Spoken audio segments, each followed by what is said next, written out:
সুপ্রিয়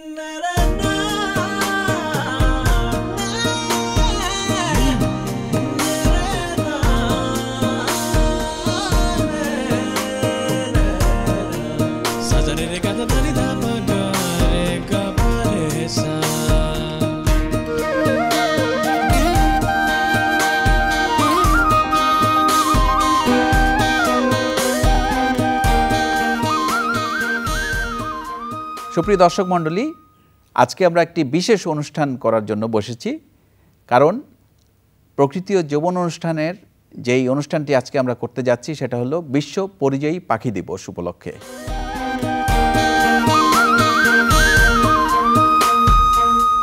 আজকে আমরা কথা বলবো আমাদের দেশের বিশিষ্ট পাখিপ্রেমী এবং বাংলাদেশ বার্ড ক্লাবের প্রেসিডেন্ট জনাব ইনাম আল হকের সাথে। চলুন তার সাথে কিছু কথা বলা যাক। এনাম ভাই, আপনি তো অনেক দিন ধরে কাজ করছেন পাখি নিয়ে, তো এই পাখি নিয়ে কাজ করার আগে কি করতেন আপনি? পাখির কাজটা সার্বক্ষণিক তো নয়, পাখি নিয়ে কাজ করার পাশাপাশি বহু কাজই করা যায়। তো আমিও জীবনের আর সব কাজই করেছি। আমি বিমান বাহিনীতে চাকরি করেছি আজীবন, তারপরে আরও বই লেখা, ব্যবসায়ী হিসেবে 10 বছর কাটিয়েছি, এমনি সব কাজ। আচ্ছা, কতদিন ধরে এই পাখি নিয়ে কাজ করছেন বাংলাদেশে? এটা আমার সারা জীবনের, আমার খুবই ছোটবেলা থেকেই পাখির পিছনেই লেগে আছি। তার মানে পাখি নিয়ে ভালোবাসা ছোটবেলা থেকেই ছিল, যখন অবসরে গেলেন বিমান বাহিনীর থেকে তখনই শুরু করলেন পুরোপুরি পাখি নিয়ে গবেষণা, তাই তো? তা ঠিক। আচ্ছা এনাম ভাই, আমরা আরও কথা বলবো পরে, তার আগে চলুন আমরা একটু দেখে নিই আমাদের প্রকৃতি ও যৌবন দলের পাখি, এই পরিযায়ী পাখি নিয়ে যেই ফুটেজ আমরা তৈরি করেছি এই বিশেষ পর্ব, তা একটু দেখে নিই আগে।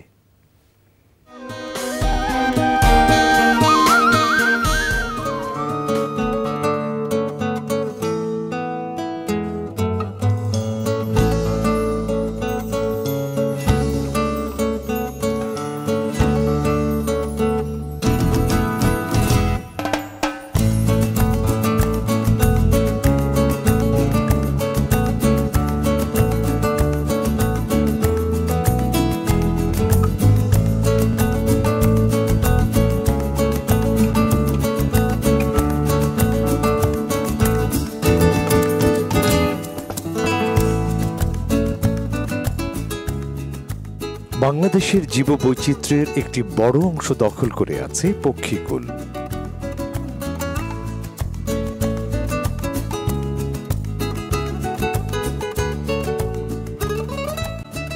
এদেশের স্থায়ী আবাসিক পাখিদের সাথে পরিযায়ী পাখিরা মিলে সমৃদ্ধ করেছে এই অনন্য বৈচিত্র্যের ভাণ্ডার।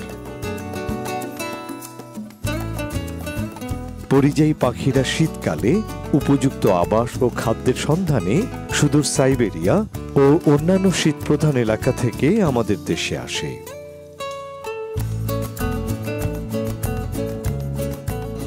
জীবন ধারণের প্রয়োজনেই এদেরকে এক অঞ্চল থেকে অন্য অঞ্চলে যেতে হয়।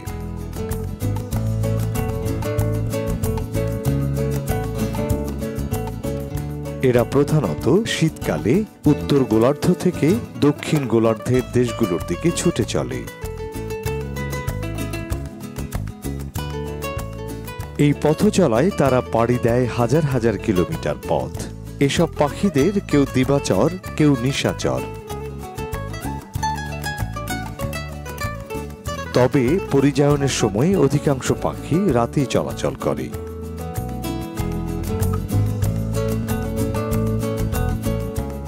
পরিযায়ন করা পাখিদের সহজাত স্বভাব এবং বংশ পরম্পরায় এটা চলতে থাকে।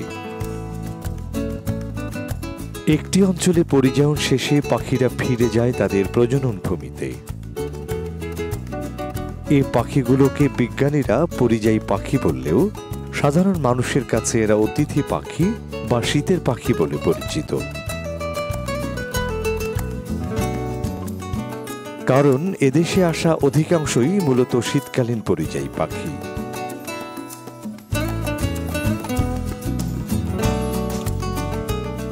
তবে কিছু কিছু পাখি গ্রীষ্মকালে এদেশে আসে এবং শীতের শুরুতে চলে যায়।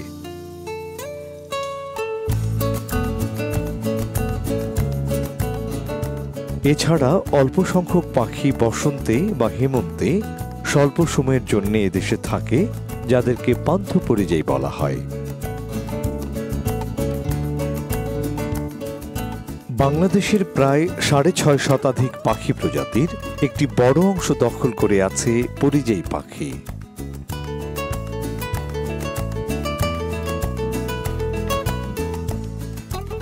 এদের মধ্যে জলচর পাখির সংখ্যাই বেশি।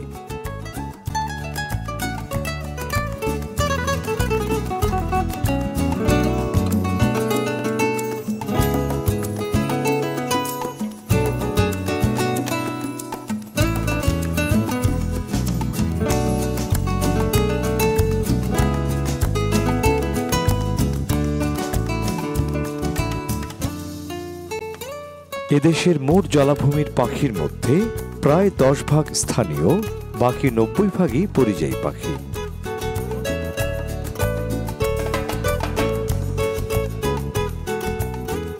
শীতের শুরুতেই আমাদের হাওর, বাওর, মোহনা, উপকূলীয় এলাকা এবং চরাঞ্চলগুলো নানা প্রজাতির জলচর পাখির কলকাকলিতে মুখরিত হয়ে ওঠে।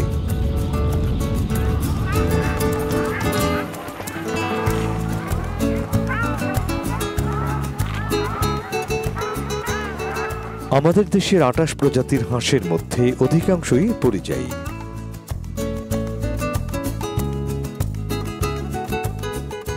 হাঁসের প্রজাতিগুলোর মধ্যে চকাচকি, ল্যাঞ্জা হাঁস, সিথি হাঁস, রাজমণি হাঁস,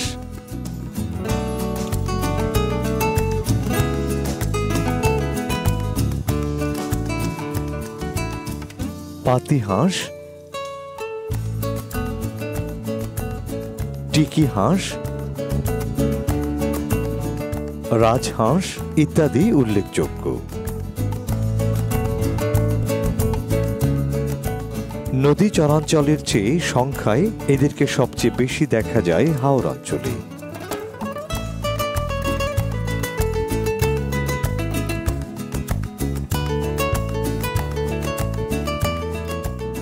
আমাদের দেশে বসবাস করা বা পরিযায়ন করা গাংচিলের প্রজাতি আছে প্রায় 1.5 ডজন। এদের মধ্যে সবচেয়ে অভিনব হচ্ছে ইন্ডিয়ান স্কিমার বা জলচষা। তাছাড়া আমাদের উপকূলবর্তী অঞ্চলে যে প্রায় 35 প্রজাতির পরিযায়ী পাখি দেখা যায়, এর মধ্যে চ্যাগা, জৌরালি, গুলিন্দা, বাটান, জিরিয়া, গাংচিল প্রভৃতি উল্লেখযোগ্য। সবচেয়ে বেশি সংখ্যায় দেখা যায় জৌরালি। জলচর পাখিদের মধ্যে অপর একটি সুলভ ও আকর্ষণীয় পাখি হল লাল ঠেঙি পাখি।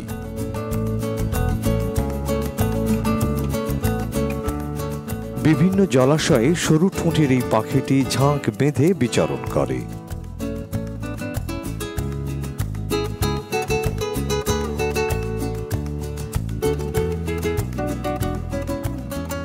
আমাদের সৈকতের পরিযায়ী পাখিদের মধ্যে অনন্য একটি পাখি হল চামচ ঠোঁটো বাটান।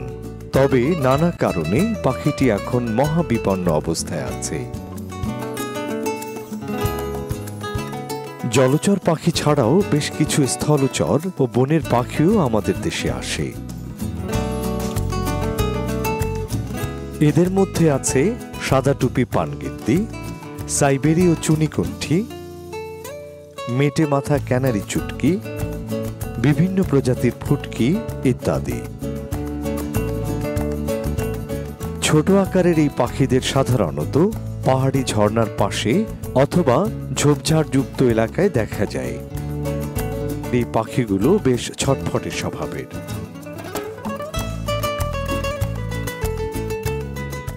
শিকারী পাখিদের বেশ কিছু প্রজাতিও পরিযায়ী হিসেবে আমাদের দেশে আসে।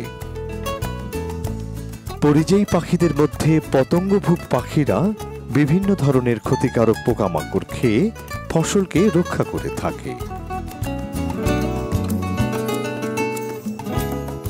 মৎস্যভোগ পাখিরা অসুস্থ এবং দুর্বল মাছ খেয়ে অন্যান্য মাছ ও জলজ পরিবেশ ভালো রাখে।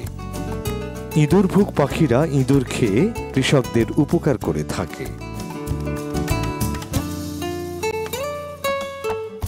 এসব পাখিরা হাওর, বাওড়, বিল, ঝিলে অবস্থান করে বলে এদের বিষ্ঠা মাটিতে জমা হয়ে মাটিকে ফসফরাস ও ক্যালসিয়াম সমৃদ্ধ করে তোলে। এগুলো জৈব সার হিসেবে কাজ করে মাটিকে উর্বর করে তোলে। কিন্তু জলজ উদ্ভিদ কমে যাওয়া এবং ফাঁদ, জাল ও বিষ টোপে মারার ফলে এখানে দিন দিন পাখির সংখ্যা কমে আসছে।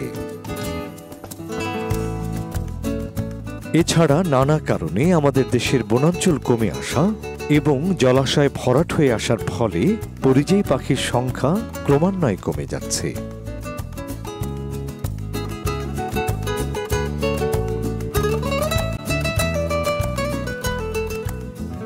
তবে আশার কথা, বর্তমানে আমাদের দেশের পরিযায়ী পাখিদের নিয়ে সবার মাঝে সচেতনতা লক্ষ্য করা যাচ্ছে।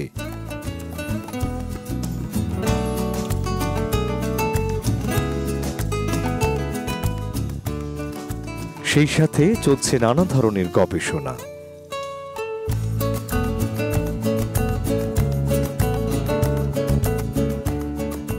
বেশ কিছু নতুন প্রজাতি আবিষ্কার ও এদের সম্পর্কে বিভিন্ন তথ্য লিপিবদ্ধ করার কারণে সমৃদ্ধ হচ্ছে আমাদের জ্ঞানের ভান্ডার।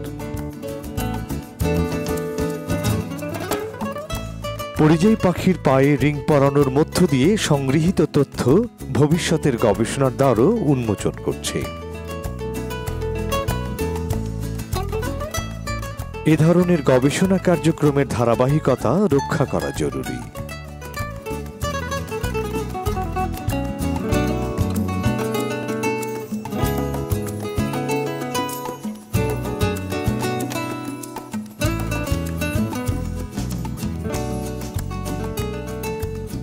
আমরা যদি পরিযায়ী পাখিদের আগমনের ধারাবাহিকতা বজায় রেখে আমাদের পরিবেশ সুন্দর করতে চাই, তবে আমাদেরকে এদের বসবাস উপযোগী পরিবেশ ও পর্যাপ্ত খাবারের নিশ্চয়তা দিতে হবে।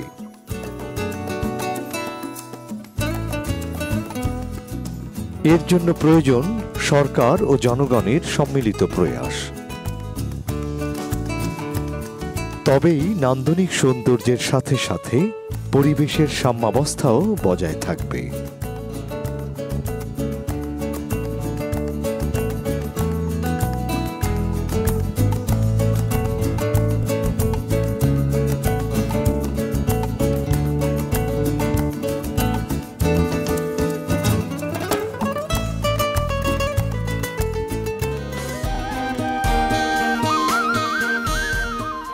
আমরা তো দেখলাম আমাদের প্রকৃতি যৌবন দলের আমাদের ফিল্ডে যেই পরিযায়ী পাখিগুলো ছিল তার এতক্ষণ বিস্তারিত প্রতিবেদন।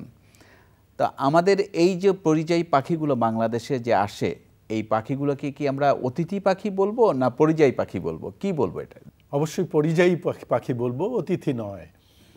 এবং এটা আসে কথাটাও বলা ঠিক হবে না। আচ্ছা, আমি বরং যায় বলতে পছন্দ করি। আমাদের দেশে বেশিরভাগ সময় মানে আসে এবং যায়ও, আসে এবং যায়। আচ্ছা, আসে যায় বলেই কথাটা পরিযায়ী। আচ্ছা, বাংলাদেশে অধিকাংশ সময় থাকে, মাঝে মাঝে তারা চলে যায় বিভিন্ন কারণে। আসলে আমাদের ধারণা যে এই পাখিগুলো শীতের পাখি এবং শীতের সময় আসে, আবার এরা শীত শেষ হলে চলে যায়। শীতের সময় আমাদের দেশে থাকে, শীতের পরেও থাকে, শীতের আগে থেকেই থাকতে শুরু করে, প্রজননের সময় চলে যায়, বাকি সময় বাংলাদেশেই থাকে।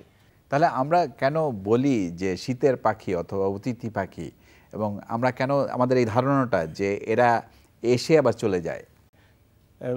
বহুদিন ধরে দেখে আসছে, সেটাই মানুষের মুখের কথায় কথায় রয়েছে। মানুষ তাদেরকে আসতে দেখে দল বেঁধে, যাওয়ার সময়টা নীরবে ছোট ছোট দলে, কে কখন চলে গেল মানুষ দেখতে পায় না। আশাটা খুব সহজে দেখতে পায় বলেই এই কথাটা চলে আসছে যে তারা আমাদের দেশে যেন অতিথির মতো এলো, তারপরে তারা 2-4 দিন থেকে চলে গেল, কথাটা আসলে তা ঠিক নয়। আচ্ছা। এবং এই যে শীতের অতিথি অথবা শীতেই যে পাখি আসে এই কথাটাও পুরোপুরি ঠিক নয়, মানে কারণ গ্রীষ্মেও তো আসে। গ্রীষ্মে এসে দীর্ঘদিন আমাদের দেশে থাকে, দেশে প্রজনন হয়, আবার চলে যায়, এমন পাখিও আছে যারা শীতে আমাদের দেশের আহার্য খুঁজে পায় না, তাই তারা অন্য জায়গায় চলে যায়। তো আমাদের দেশে এই শীত মানে শীতের পাখি না, ঠিক না, পরিযায়ী পাখি, মাইগ্রেটরি বার্ড। তাই মাইগ্রেটরি বার্ডগুলো আমাদের দেশের জীববৈচিত্র্যকে কিভাবে সমৃদ্ধ করছে? আমাদের দেশের যত পাখি আছে জি, তার অর্ধেক মানে 50% কাছাকাছি কিন্তু পরিযায়ী। এরা না থাকলে তো আমাদের দেশের 50% জীববৈচিত্র্যই উধাও থাকতো না। সেই তাদের উপস্থিতিই তো আমাদেরকে সমৃদ্ধ করেছে। না ভাই, এই যে মাইগ্রেটরি বার্ড যারা আমাদের দেশে আসে অথবা আমাদের দেশ থেকে অন্য জায়গায় যায়, এই পাখিগুলো বাংলাদেশে যে আসে, কত প্রকারের পাখি আসে এই আমাদের বাংলাদেশে? আমাদের কম করে হলেও 300 প্রজাতির পরিযায়ী পাখি রয়েছে বাংলাদেশে। আমাদের 350 প্রজাতির পাখি রয়েছে যারা সারা বছর এদেশেই থাকে। 300 প্রজাতির পাখি রয়েছে যারা সারা বছর থাকতে পারে না, মাঝে মাঝে বাংলাদেশ ছেড়ে যায়, আবার চলে আসে। আচ্ছা, তো এই পাখিগুলো, যেই পাখিগুলো ধরেন আসছে এবং যাচ্ছে, এদের তো একটা বিরাট সংখ্যা হয়তো পথেই আসার সময় নানা বিপদের মধ্যে পড়ছে। তো বেসিক্যালি এই পাখিগুলো কি আসার সময় কি এই পথ পরিক্রম করতে গিয়ে কি মারা পড়ছে, অনেকে শিকারের ধরা পড়ছে কিংবা প্রাণ হারাচ্ছে নানাভাবে? তো তাতে গিয়ে কি আপনি এই সংখ্যা কি যেই পাখিগুলো আপনার খুব এন্ডেঞ্জার্ড বার্ডস সেগুলো কি আমরা হারাচ্ছি ডে বাই ডে, অথবা কমে যাচ্ছে বাংলাদেশ থেকে? হ্যাঁ, এটা সত্যি যে আমরা বহু পাখি, বন্যপ্রাণী তো আমরা হারাচ্ছি পৃথিবীতে প্রতিদিন। পাখি তার মধ্যে একটা বড় একটা প্রাণী যে প্রতিদিন হারিয়ে যাচ্ছে। প্রতি বছর অর্ধেক পৃথিবী পার হতে হয় 2 বার। ফলে এই পরিভ্রমণে অনেক বিপদ আছে। প্রাকৃতিক বিপদ তো বটেই, ঝড় ঝঞ্ঝা, অন্যান্য অসুবিধে, এর মধ্যে মানুষের তৈরি যেসব বাধা রয়েছে। নতুন ইলেকট্রিক লাইন আসলো, বড় দালান কোঠা দাঁড়িয়ে গেল, একটা জলাশয় উধাও হয়ে গেল যেখানে তার হয়তো ওই ওড়ার পথে বিশ্রামের জায়গা ছিল। এমনি পরিবর্তন যেগুলো আমরা পৃথিবীর পরিবেশে আমরা নিয়ে আসছি, তার ফলে পরিযায়ী পাখি সবচেয়ে আগে ক্ষতিগ্রস্ত হচ্ছে। বাংলাদেশের কোন এলাকাগুলো সবচেয়ে বেশি গুরুত্বপূর্ণ এই পরিযায়ী পাখিদের জন্য? সারা বাংলাদেশেই কিন্তু পরিযায়ী পাখি আছে। এমন কোনো গ্রাম কি শহর নেই যেখানে পরিযায়ী পাখি বসবাস করে না। তবে বিশেষ গুরুত্বপূর্ণ জায়গা আছে কয়েকটি। তার মধ্যে এক হলো হাওড় এলাকা, আরেকটা হলো আমাদের উপকূলটা। এই উপকূল এবং হাওড়, এটাই হলো সবচেয়ে দুটো গুরুত্বপূর্ণ জায়গা পরিযায়ী পাখির টিকে থাকার জন্যে। এখানেই বাংলাদেশের 80-90% পরিযায়ী পাখি এখানে টিকে আছে। তার চেয়ে গুরুত্বপূর্ণ হলো যে পৃথিবীর অনেকগুলো থ্রেটেন্ড যারা বিপদাপন্ন, এই পাখিগুলো এখানেই টিকে আছে। আমাদের দেশে একটা ধারণা আছে যে এই পরিযায়ী পাখিগুলো আমাদের ক্ষতি করছে, অনেক ফসল খেয়ে ফেলছে, অনেক ধরনের আমাদের সম্পদ নষ্ট করছে। এটা কতটুকু ঠিক এই ধারণাটা? আমি মনে করি ধারণাটা পুরোপুরি মন গড়া। আমাদের কাছে এরকম কোনো তথ্য নেই। আপনার কেউ তথ্য দেখাতে পারেননি যে এতখানি ক্ষতি করেছে পাখি। আপনারা সবাই জানেন যে পাখি কীটপতঙ্গ এবং ইঁদুর কিংবা অন্যান্য ক্ষতিকর ফসলের জন্য ক্ষতিকর যত প্রাণী আছে সেগুলো দমন করে। সুতরাং পাখি যে উপকারী এ নিয়ে কারোর সন্দেহ নেই। সে পরিযায়ী হোক আর স্থায়ী বসবাসকারী পাখি হোক না কেন। ধরুন এই যে সহস্র হাঁস আমাদের হাওড়ে এসে নামে, তাদের বিষ্ঠা থেকে হাওড়গুলো নাইট্রোজেন সমৃদ্ধ সার পাচ্ছে।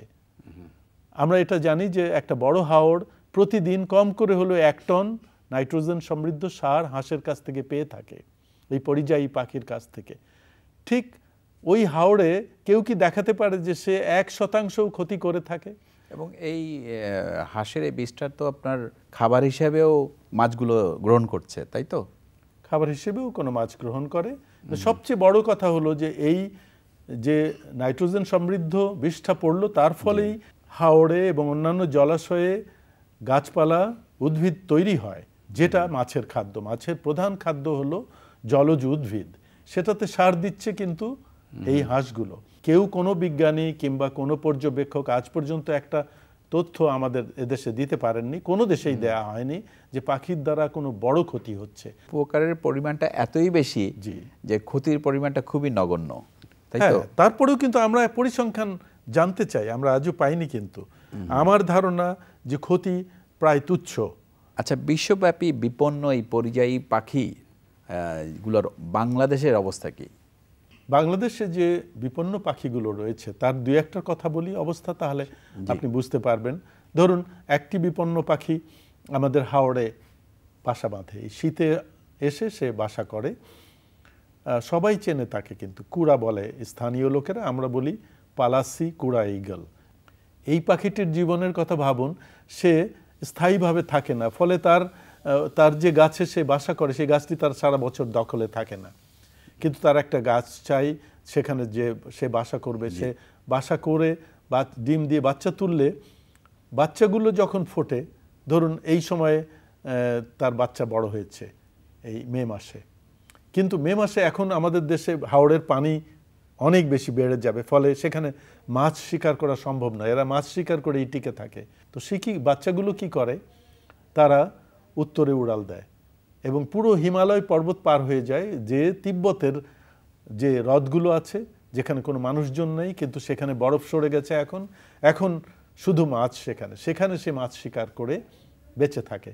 কিন্তু আবার যখন অক্টোবর নভেম্বরে এই জলাশয়গুলো, তিব্বতের সেই উঁচু হ্রদগুলো সব বরফে ঢেকে আসতে শুরু করবে, তখন সেখানে থাকলে আর বাঁচবে না। কিন্তু তখন তার জন্মস্থানের কথা মনে পড়ে, তখন সে আবার হিমালয় পর্বত পার হয়, আবার আমাদের দেশের হাওড়ে এসে হাজির।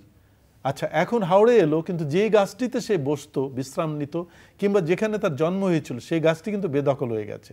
ওই গাছে হয়তো 50টি কাক এখন বসবাস করে। কাক ওকে তাড়া করবে, ওকে কাকের সঙ্গে লড়াই করে ওই গাছকে আবার সে নতুন করে দখল করতে হবে, যদি পারে তবেই কেবল সে ওখানে টিকতে পারবে। এমনি হলো কাহিনী পরিযায়ী পাখির জীবনের। এই জন্যই আমরা একটু বেশি করে এর প্রতি সদয় হতে চাই, কারণ একে সংরক্ষণ করতে গেলে আমাদের একটু মায়া মমতা থাকতে হবে, একটু সজাগ হতে হবে, একটু মানুষকে, স্থানীয় লোক যাদের আশেপাশে এই পাখিগুলো আছে তাদেরকে একটু সহৃদয় হতে হবে। এই আর কি, সেই জন্যই এই দিন নিয়ে যে আমরা বিশ্বব্যাপী সবাই কথা বলছে, আমরাও কথা বলছি, যেন এর জীবনের জটিলতাটা সে বুঝতে পারে এবং একটু বেশি তার প্রতি নজর দেয়।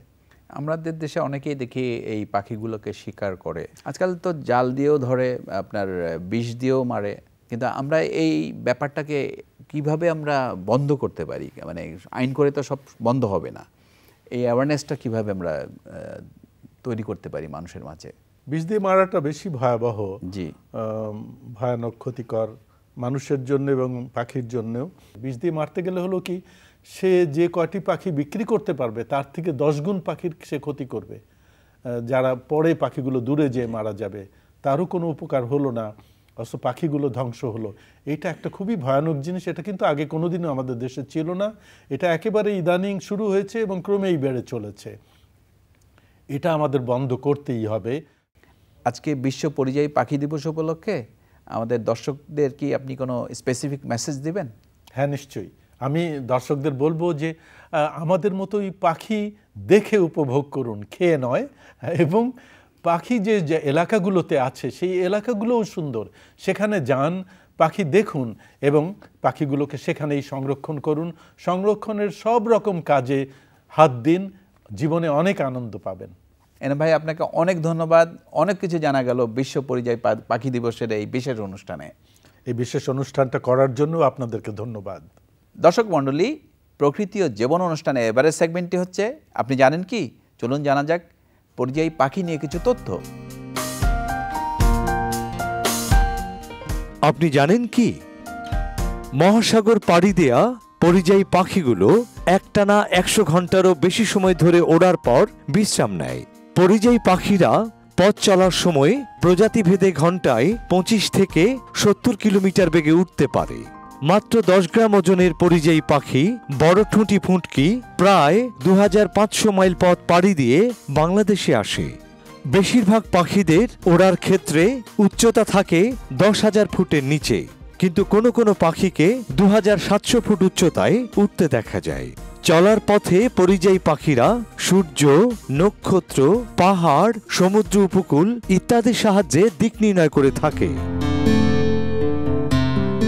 আমাদের এবারের সেগমেন্টটি হচ্ছে কুইজ। গত পর্বের কুইজটি ছিল বাংলাদেশে বর্তমানে কয়টি প্রতিবেশগত সংকটাপন্ন এলাকা বা ইসিএ আছে। সঠিক উত্তরটি হল বি, 12টি। অনেকেই সঠিক উত্তর দিতে পেরেছেন, তবে লটারির মাধ্যমে নির্বাচিত সঠিক উত্তরদাতা হচ্ছেন মোহাম্মদ সোহরাব হোসেন, পল্লী চিকিৎসক, চাঁদগাঁও, লাকসাম, কুমিল্লা। অভিনন্দন আপনাকে। আই এক্সপ্রেসের মাধ্যমে আপনার ঠিকানায় পৌঁছে যাবে আকর্ষণীয় গিফট। এবারে জানিয়ে দিচ্ছি আজকের কুইজ। আমাদের আজকের কুইজ হচ্ছে, কোন মাসের দ্বিতীয় সপ্তাহে বিশ্বব্যাপী পরিযায়ী পাখি দিবস উদযাপিত হয়? এ, মে মাস, বি, জুন মাস। সঠিক উত্তর জানিয়ে শুক্রবার বিকেল 5টার মধ্যে আমাদেরকে SMS করুন। SMS পাঠাতে আপনার মোবাইলের মেসেজ অপশনে গিয়ে টাইপ করুন POJ স্পেস A অথবা B স্পেস আপনার নাম, ঠিকানা ও পেশা এবং যে কোনো মোবাইল থেকে পাঠিয়ে দিন 6161 নম্বরে। মনে রাখবেন, যে কোনো 3টি পর্বে কেউ যদি বিজয়ী হতে পারেন, তিনি পাবেন প্রকৃতি ও জীবন দলের সাথে 5 দিনের প্রকৃতি পর্যবেক্ষণের সুযোগ। অনুষ্ঠান সম্পর্কে আপনার মতামত জানাতে চিঠি লিখুন। প্রযোজক প্রকৃতি ও জীবন, জিপিও বক্স নাম্বার 964, অথবা ইমেইল করুন prokriti-ojibon@gmail.com এই ঠিকানায়, অথবা যোগাযোগ করুন 01773049 এই নম্বরে। দর্শক মণ্ডলী, পরিযায়ী পাখিরা আমাদের জীবনের একটি বিরাট অংশ দখল করে আছে এবং তারা কিন্তু তাদের জীবনের তাগিদে আমাদের দেশে আসে এবং আমাদের দেশ থেকে বিভিন্ন দেশে যায়। সুতরাং এই পরিযায়ী পাখিগুলোকে আমাদের রক্ষা করতে হবে এবং তাদের ব্যাপারে আমাদের সব সময় সচেতন থাকতে হবে। সুন্দর প্রকৃতিতে গড়ি সুস্থ জীবন, এই আশা নিয়ে শেষ করছি আজকের অনুষ্ঠান। আপনারা সবাই ভালো থাকুন, সুস্থ থাকুন।